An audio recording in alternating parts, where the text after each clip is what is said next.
Okay, hello everyone, Clark Towson here. I'm the CEO of INTJ Billing. And this video today, once again, I'm filming from my condo. The weather's not that great outside.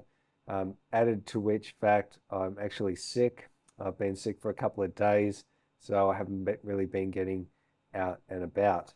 So, in this video, I'd like to talk a bit about Bitcoin objections. Now, Bitcoin objections, these are the arguments that people tend to come back to me with uh, when I talk to them about Bitcoin. A lot of people seem to have some very well thought out ideas about why Bitcoin won't work and why they object to Bitcoin and so on. So I actually wrote them all up into this document, which is a couple of pages long. Put some pretty pictures in it. I'll put the graphics on screen as well as I talk through this. So, Bitcoin objections. Objection number one, Bitcoin is too slow. The Bitcoin Lightning Network transactions are instant versus 10-minute long transaction times for on-chain payments. Objection two, Bitcoin is too complicated. Well, that's why I'm here to help lead, guide, teach, mentor, etc. Objection three, men won't use Bitcoin to send money to Thai bar girls. I agree. You're right. At the moment, you're right. Now, remember, I put out a video about this. This idea won't work here because, and the need to think exponentially and to think out 10 years and to look at it from a 10-year time span. So I think we're about 5 to 7 years too early with this kind of work, and that's fine because I've got time on my hands. Now, yesterday I went to the shopping center. I went to the grocery store to pick up some bread, and on my way home, I was walking down one of the stores here in Thailand, and a guy stumbled out of a bar, and he was drunk, and his words were all over the place. He was clearly, completely trashed. And I thought to myself, now, is a guy like that going to use the Bitcoin Lightning Network to send money to a Thai bar girl? And obviously the answer is no at the moment. Remember that Bitcoin still hasn't had its quote unquote Netscape moment, where a piece of technology comes along that makes it so easy to use that everybody will be on board and everyone will be using it. And even a drunk or a person who is a complete nitwit will be able to use it. Okay? So, this work is about getting all the back-end infrastructure set up, all the Bitcoin hot wallet for the bar girls set up. So all the back-end is in place for when Bitcoin has its Netscape moment and when the Thai SEC makes Bitcoin legal and we're able to switch this on. Right? Objection four, Thai bar girls don't understand it. Once again, correct, absolutely correct.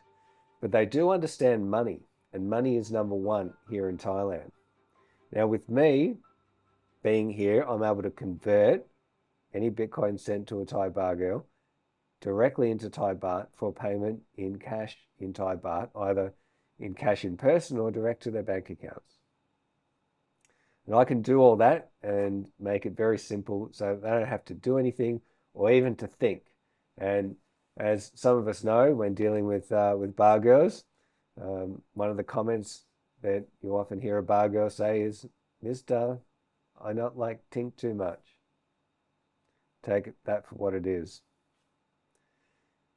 Okay, objection number five, PayPal. What's wrong with PayPal and the other money transmission services? Excellent question. Excellent question. Well, these third-party payment providers don't like the Thailand entertainment industry. They don't like the sex industry. And they've got a history of debanking and deplatforming sex workers and related businesses and pulling out, no pun intended, pulling out of countries if and when they decide is worthwhile for them to do so, or if and when the government decides that they don't want them anymore. Objection six, Bitcoin is only for criminals. Now, this was somewhat true early on in Bitcoin's development, because Bitcoin has a property called neutrality. I made a video about Bitcoin neutrality on screen now, graphic from that video. So Bitcoin neutrality is a very important property of Bitcoin. And because it's neutral to the sender and the receiver, it gives anybody the ability to make transactions, including criminals. So, of course, criminals were going to be interested in using Bitcoin for that purpose, at least early on. That's not so much true anymore because of all the KYC and AML requirements that exchanges and others within the space are obligated to be under. All right, next argument. Bitcoin destroys the environment.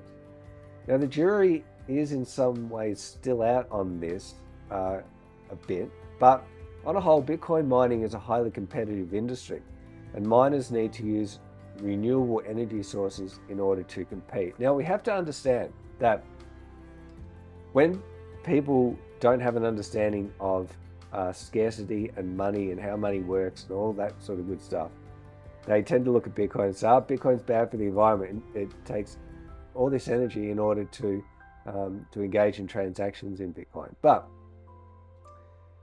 energy is important because it maps a real world resource to a virtual resource. So think about it.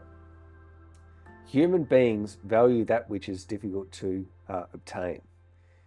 Gold is difficult to obtain. There's only so much gold on Earth, and it's difficult to dig up, it's difficult to process, and it's got a value because of that difficulty and scarcity. So Bitcoin, with the Satoshi Nakamoto, the personal group behind Bitcoin, sought to try to emulate the same process as gold, in that it would be difficult to create a Bitcoin, that you'd have to put in energy in order for the creation of a Bitcoin. And that's where the Bitcoin miners come in, and they are of course the computers on the network that process transactions and add transactions into a block and add those to the blockchain. So proof of work, which is the consensus mechanism that Bitcoin uses, consensus meaning agreement, where all the ledgers, remember Bitcoin works, it's not just one central ledger, all the ledgers are on a whole lot of computers out there on the network. There has to be a consensus mechanism, and that's what Bitcoin mining is, which is called proof of work. There's another consensus mechanism called proof of stake, and there's a big difference between the two. Proof of stake, think about the current financial system, the rich getting richer. That's how that works. Proof of work is very, very different. Remember, it maps real world resource intensive activity or energy to the creation of a Bitcoin. Next argument, Bitcoin is too volatile. True, Bitcoin is highly volatile. But again, that's why I'm here to convert Bitcoin sent to Thai baht girls directly into Thai baht as fast as possible, so they don't need to worry about the volatility. I do not propose to hold any Bitcoin that has been sent to a bar girl. I intend to pay that Bitcoin out in cash as quickly as possible. Okay, next argument. Bitcoin is not backed by the government. That's correct. The governments and banks of the world, though, are inflating fiat currencies at an incredible rate. So what would you rather hold? Fiat currency or money from the government that the governments all around the world and the central banks print up as much of it as they like on a political whim, or Bitcoin, which is very scarce, very desirable, and can't be printed en masse. There'll only ever be 21 Bitcoins. So there's a big difference there. Here's a great argument. Nobody uses Bitcoin here in Thailand. Fantastic. Again, we have to think in terms of the exponential. I'm over here, it's August 2022, I'm making these videos. We'll look back on these videos and people will say, wow, that guy Towson was so early. Look, he was over there talking about it in 2022. So it's true, not a lot of people are using it yet here in Thailand, but the benefits of the Bitcoin Lightning Network are too great for businesses and individuals to ignore. El Salvador, for example, made Bitcoin legal tender last year. So the Thai government is not going to be able to ignore Bitcoin going forward. They will have to make it legal for payments. Remember, countries don't ban Bitcoin. Countries ban themselves from benefiting from Bitcoin and the economic incentives and the money that can be made by the countries by embracing Bitcoin rather than banning it. So the argument that nobody uses it here in Thailand, that's true for now, but it's not going to be true in the future. And of course, nobody meaning everybody. So there is some use of it, of course, in Thailand, but we're not talking about it. It hasn't hit the mainstream yet in a big way. Next argument: you will be shut down by the government. And that's why I've gone to great lengths to try to be a registered digital exchange and money transmitter in Australia, and we'll try to do the same in Thailand. Now, of course, I couldn't. The Australian government knocked me back from being that. So the services that I'm providing, if we're offering them in a live manner, then they would be illegal. But I'm not proposing to switch any of this stuff on until the legislation changes, which it's going to have to change at some point in the future. Bitcoin is a Ponzi scheme. Well, Bitcoin is anything but a Ponzi scheme. Institutional investors do not invest in Ponzi schemes, and honest men don't invest in Ponzi schemes either. Bitcoin is a bubble. No, it's not. There is no upper limit to Bitcoin's price because there's no limit to the amount of money that the government can print or the banks can create. There will only ever be 21 million Bitcoins, and it's a very scarce asset. Why should we trust you? Great question. Here in Pattaya, Thailand, Pattaya is known for scams and all sorts of scummy behavior. Why should you trust me? Great question. Well, I'm a former Australian Federal Public Servant, a retired supercomputing specialist. I retired early on a government-defined benefit pension. Now, I was able to do this at the age of 41, in part because of my relatively early Bitcoin investments. So I'm running this business not because I have to, but because I want to. I've come to Thailand not because I needed to, but because I want to be here and I want to do this.